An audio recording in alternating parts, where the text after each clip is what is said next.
My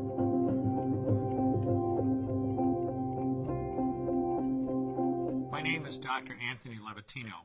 I'm a practicing obstetrician-gynecologist, and I've performed over 1,200 abortions.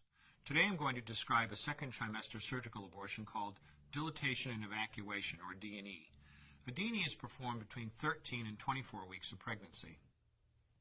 After administering anesthesia, the abortionist uses a weighted speculum, like this one, that opens the vagina widely. Because second trimester babies are so large, this greater access facilitates a late-term abortion. Late-term abortion requires that the cervix be prepared 24 to 48 hours in advance with laminaria. Laminaria is a type of sterilized seaweed that absorbs water over 8 to 12 hours and swells to several times its original diameter.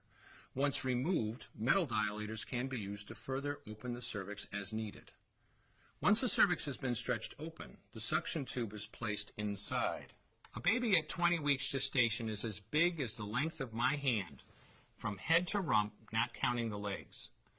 The suction machine is turned on, and pale yellow amniotic fluid surrounding the baby is suctioned out through the catheters. With babies this big, they don't fit through catheters this size. The baby's bones and skull are too strong to be torn apart by suction alone. This is a Sofer clamp.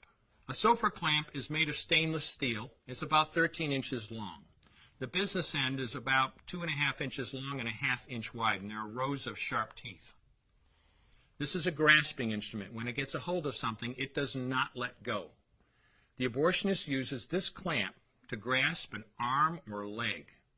Once he has a firm grip, the abortionist pulls hard in order to tear the limb from the baby's body.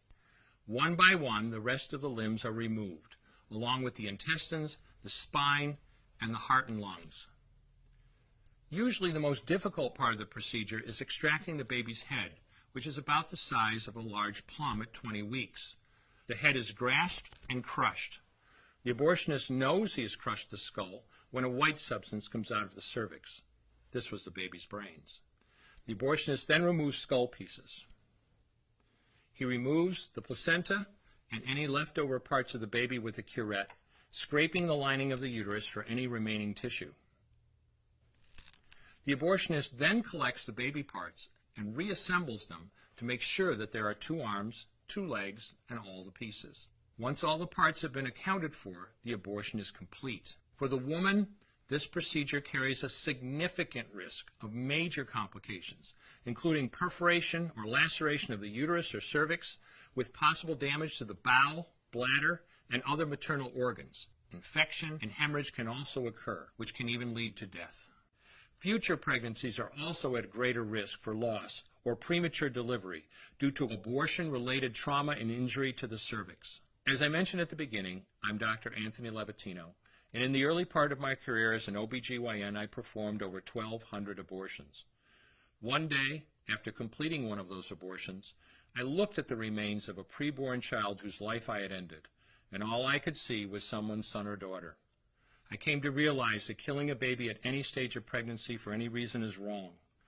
I want you to know today, no matter where you're at or what you've done, you can change.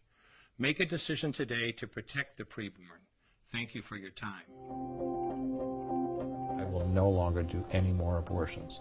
When you finally figure out that killing a baby that big for money is wrong, that it doesn't take you too long to figure out it doesn't matter if the baby is this big or this big or this big or maybe even this big, it's all the same.